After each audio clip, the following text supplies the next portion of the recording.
Este espacio es presentado por Urfarma.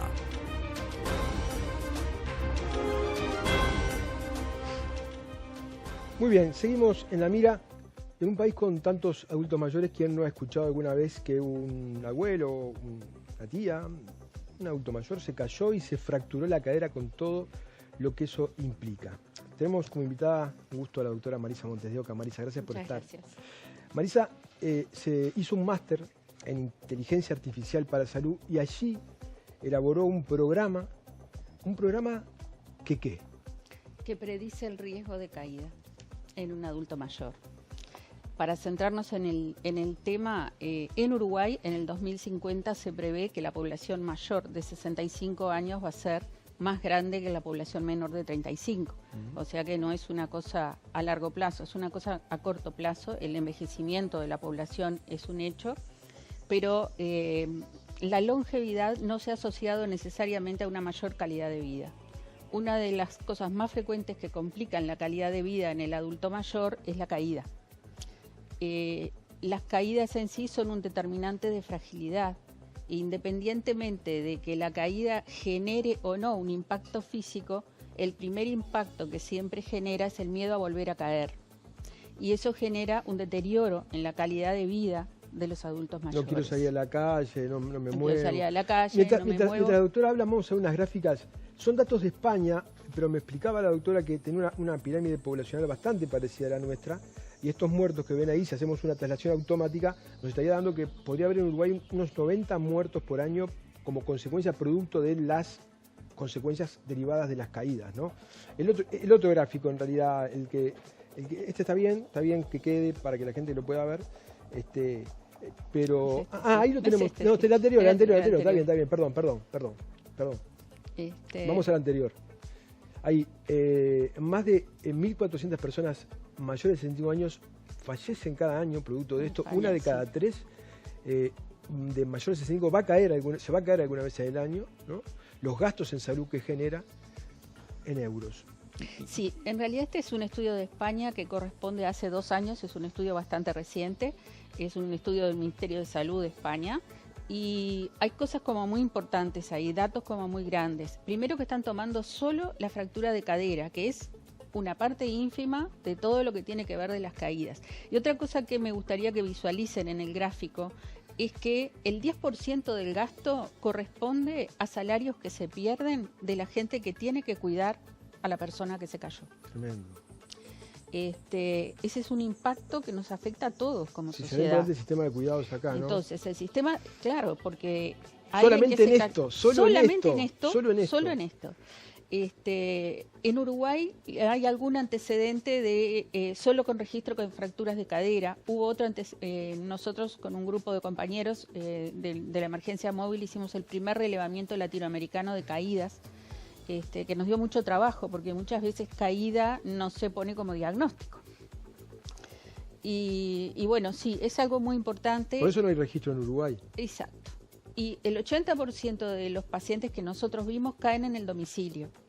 Pero una cosa que es como muy, muy importante porque tiene que ver con todos cómo funcionamos como sociedad, que el 8% de los pacientes caen en instituciones públicas. Y esto quiere decir en clubes deportivos, en los bancos, porque no están adaptados a los adultos mayores. Marisa, ¿y este programa tuyo, para poder predecir qué hace, carga la historia médica del paciente? El punto que partimos es el siguiente. Quien valora bien el riesgo de caída es el geriatra. Según la Organización Mundial para la Salud, solamente el 5% de los pacientes acceden a la consulta geriátrica. Mi idea fue que cualquier médico que asista a un paciente pueda tener información sobre el riesgo de caída que tiene el paciente, independientemente de que sea geriatra o no. Muy bien. Entonces, ¿cuáles son las cosas que buscamos para valorar el riesgo de caída? Las cosas que siempre vamos a encontrar en la historia clínica de cualquier paciente. La edad, el sexo, el antecedente de caída o no, el número de fármacos que toma, el antecedente de hipertensión y de diabetes. ¿Por qué? Porque son marcadores de riesgo. Esas cosas son todas marcadores de riesgo. La plurifarmacia, y en medicina se considera que más de 5 fármacos diferentes es una plurifarmacia, de por sí hace que tenga un riesgo de caída. Entonces, es muy importante generar un algoritmo que cualquier médico que lo pueda ver en cualquier consulta sepa que agrega un medicamento y cambió el riesgo. El riesgo. Ahora bien, yo determino el riesgo de caída. ¿Y eso para qué sirve si yo no voy a hacer nada? Ajá. Entonces, en sí, esta es la primera etapa de un proyecto que en este momento integro, que se llama Natural KM, que está intentando generar todo el sistema. No solo la predicción de la caída, sino involucrar a las instituciones a que pongan el predictor de caída, pero que hagan policlínica de prevención de caída. De manera que cualquier persona que vaya a la consulta y tenga un riesgo elevado de caída, pero todavía de repente no cayó o tuvo una caída sin más nada, pueda ir a una policlínica y ver y corregir y reeducar y ver qué cosas nos pueden ayudar. Si esto de usar el Estado o una institución privada, por supuesto que más allá del beneficio humano, tendría un beneficio económico importante. Sin lugar a dudas. Por los costos que tiene. El hecho es entender que no solo pasa por un acto de salud y de bienestar del adulto mayor, sino se trata también de lo económico en el gasto de la salud, que cada vez se encarece más porque cada vez envejecemos más. Claro. Los Estados Unidos, la Asociación de Traumatología de Estados Unidos reporta que de cada cadera que cambia por fractura, o sea, de cada fractura de cadera, ese paciente tiene 1 año más de vida nada más. O sea, al año, en Uruguay no hay una estadística, No hay estadística. pero no parece que fueras capaz... ¿Por qué? Porque no mueren en el posoperatorio inmediato. No mueren por causa de la caída, pero en sí esa intervención, eso empieza a generar hasta psicológico. Empieza a generar otros cambios que terminan con que ese paciente está. Entonces, sí, desde el punto de vista económico, sin duda, siempre es más barato prevenir que en algunos ámbitos curar. te iba a decir que no me acuerdo en cuál, me decían, un peso invertido en prevención te evita 10 en tratamiento. Sí. ¿Y esto es aplicable a Uruguay, Marisa? Sí. Sí. Sí. Falta la voluntad económica del desarrollo. Pero una voluntad económica que tiene un retorno. Claro, pero hay que aprender Porque no a es eso, no es un gasto, no, es una inversión que va a tener un retorno. Es una inversión, es exactamente eso, es una inversión. Es una inversión desde todo punto de vista, es una inversión en salud, es una inversión en derechos y es una inversión económica, claro que sí. Y si en Uruguay lo aplicáramos, ¿vos qué dirías? Le aprobaron el trabajo con la máxima nota a Marisa en este máster. ¿Cuál sería el impacto esperado? En económicos, en números, no te lo sé decir. Ajá. Pero sí sé que es un impacto muy importante en cuanto a la calidad. Por ejemplo, lo otro que yo te comentaba, la cantidad de dispositivos que existen. Sí, me hablabas de los dispositivos wearables, o sea, dispositivos que se usan. A ver, tenemos, Majo, tenemos el tape. Te dije que no, pero vamos a ver si podemos tiempo. ¿Cuánto? Sí. Son 10 segundos el tape. Sí, lo pusimos un poquito más capaz.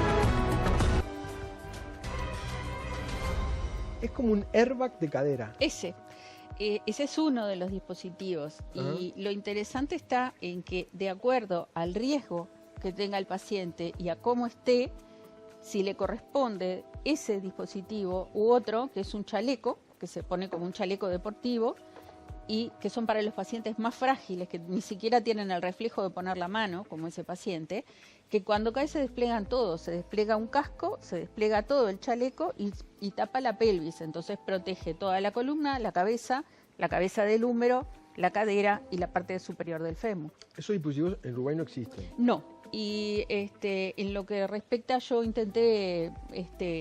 intentamos con mi socio importar estos que son los más sencillos, pagando todos los permisos de importación. Entonces andarían en unos $500 cada dispositivo, y a diferencia de los airbags de los automóviles que no funcionan más después que lo usaste, esto sí, y el suplemento, el relleno nuevo del airbag sale $10.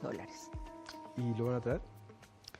Habría que conseguir gente que quiera invertir en eso. Hay gente que quiera invertir y que quiera traerlo, o conseguir que el Estado considere que es algo muy interesante, si lo liberan de impuestos, la mitad del costo. Claro, porque aparte no tiene por qué usarlo todo el mundo. Las instituciones No. podrían dárselo a aquellas que estén dentro de determinado guarismo, Exacto. determinado rango, Exacto. que la inteligencia artificial juega un papel importante acá, ¿no? Juega un papel muy importante. y juega en varios sentidos, porque de la misma manera que tú haces un algoritmo para predecir eso mismo también puede estar en una aplicación para el paciente, en la que además le esté fomentando cuidados, le esté explicando determinadas cosas. Acá falta, en el tema falta mucho de educación pública y de comunicación.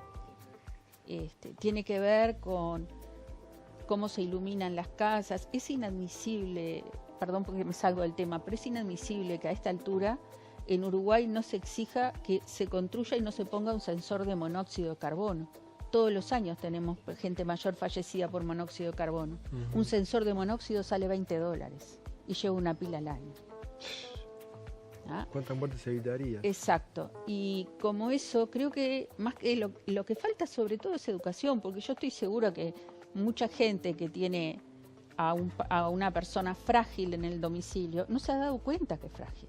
Claro, está bien. Y el acercarlo no necesariamente a la consulta médica, por eso nosotros hablamos de Natural KM, de crear un ambiente informático en el que todos puedan entrar, todos puedan tener capacidad de leer, porque seguramente cualquier persona que pueda interactuar y entiende el riesgo que tiene, hay cosas que puede modificar incluso sin gran gasto.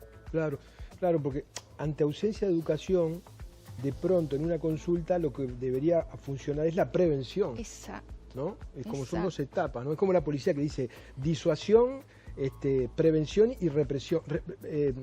Prevención, disuasión, represión. Acá es igual, ¿no? Acá es educación, prevención. Prevención, ¿no? Porque después llegamos tarde. Claro. Después llegamos tarde. Creo que lo más importante es primero concientizarse de que esto es importante. Segundo, y me compete, los médicos tenemos como cierta resistencia a aceptar cosas nuevas o a que alguien se meta en algo que no es de nuestra especialidad. Yo no soy geriatra, soy internista y emergentóloga y ahora hice un máster en salud, un máster en inteligencia artificial en salud. Pero ¿qué es lo que pasa? Al geriatra llega una proporción muy pequeña de los pacientes, pero a los demás por algo va. Y si nosotros tenemos la oportunidad, ahora por eso es lo que yo decía, tenés que tener un sistema armado para eso. Porque si yo no tengo a dónde derivar al paciente, yo no puedo ponerle al paciente o a su cuidador la espada de Damocles arriba de, ojo que tiene un gran riesgo de caída, pero no estoy ofreciendo una solución. Total.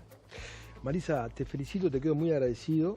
Y desde acá decimos que aquellos prestadores de salud, gestores de salud, que les interese esto para su institución, para probarlo, para informarse, se pueden comunicar con la producción de En la Mira, que nos vamos a conectar con la doctora Marisa Montes de Oca. Muchas gracias por haber estado. Muchas gracias a ti. Gracias a ustedes por haber estado ahí, los esperamos la semana próxima. Que pasen bien.